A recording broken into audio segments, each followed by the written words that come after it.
Good morning students. आज हम लोग पृष्ठ तनाव या सरफेस टेंशन के बारे में पढ़ेंगे। तो आइए इसको शुरू करते हैं और इसको समझने का प्रयास करते हैं।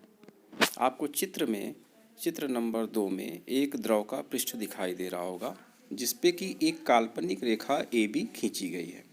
तो इस रेखा के खींचने का क्या मतलब है, आइए इसको समझते हैं। तो इस रेखा के प्रत्येक ओर का पृष्ठ दूसरी ओर के पृष्ठ पर एक कर्षण बल मतलब जिसको खींचने वाला बल पुलिंग फोर्स लगाता है, F लगाता है, जो कि इसे दिखाया गया है कि एक F और F इसको खींच रहे हैं इस रेखा AB के दोनों तरफ से। यह बल रेखा AB के लंब रूप में यानी लंबवत तथा पृष्ठ के तल में स्थित होता है, जैसा कि यहाँ पे लिखा भी है।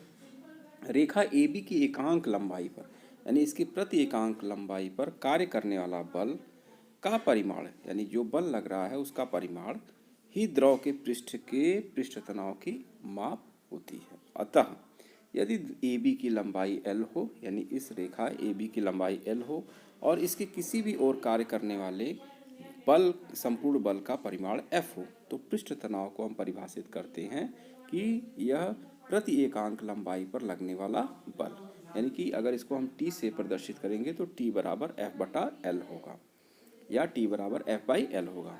अगर यहाँ पे L बराबर 1 हो और T बराबर F हो तो T बराबर F हो जाएगा। अतः किसी द्रव का पृष्ठ तनाव वह बल है जो कि द्रव के पृष्ठ पर खींची गई किसी काल्पनिक रेखा की एकांक लंबाई पर पृष्ठ के तल में तथा रेखा के लंबरूप कार्य करता है।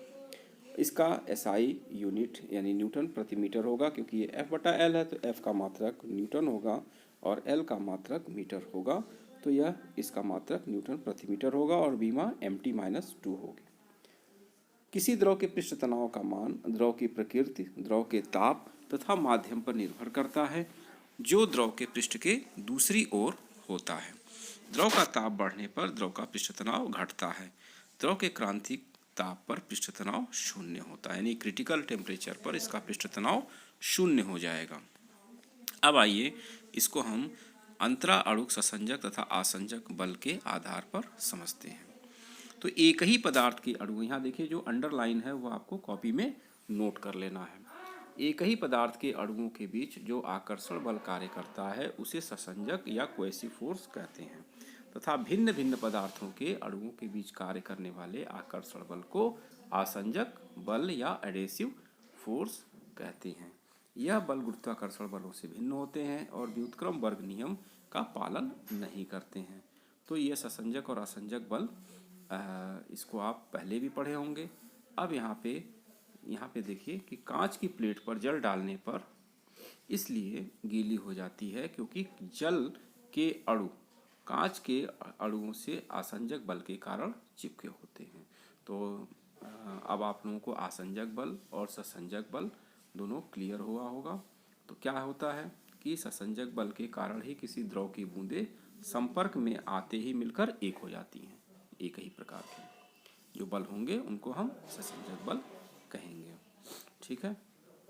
अब यहाँ पे देखिए जल कांच के पृष्ठ को भिगोता है परंतु पारा नहीं भिगोता है, तो इसका क्या कारण है? यह भी ससंजक और आसंजक बल के कारण होता है। तो जल और कांच के अणुओं के बीच लगने वाला आसंजक बल जड़ के अणुओं के बीच लगने वाले ससंजक बल से अधिक होता है। अतः जल के अणु कांच के अणुओं से चिपक जाते हैं और कांच का पृष्ठ भीग जाता है। इसके विपरीत यदि द्रव और ठोस के बीच आसंजक बल द्रव के अपने ससंजक बल से कम है तब द्रव ठोस से नहीं चिपकेगा। यानी पारे और कांच के बीच लगने वाला आसंजक बल पारे के अणुओं के बीच लगने वाले ससंजक बल से कम होता है। अतः पारे के अणु आपस में एक दूसरे को छोड़कर कांच के अणुओं से नहीं चिपकते, इसी कारण पारा कांच को नहीं भिगोता है और जल में इसका ठीक उल्टा होता है, इसलिए जल भिगो देता है। अब इसके आधार पर हम पृष्ठ तनाव को कैसे समझेंगे, तो यहाँ पे एक चित्र दिया हुआ है। यहाँ पे आप देखिए कि इस तरह से एक ए जो अर्धवृत्ताकार गोला आपको दिख रहा है, बी जो थोड़ा सा ऊपर कटा हुआ दिख रहा है, सी जो सरफेस को टच करता हुआ और डी एक पूरी तरह से अंदर की तरफ एक गोला दिख रहा है, जहाँ पे यह इसकी त्रिज्या है जो सी दिखाई दे रही है। तो किसी द्रव के मुक्त पृष्ठ पर कार्य करने वाले तनाव को समझने के लिए हम द्रव के भिन्न भिन्न अणुओं ए बी सी और डी और उनके चारों ओर खींचे आणविक सक्रियता के गोलों पर विचार करेंगे।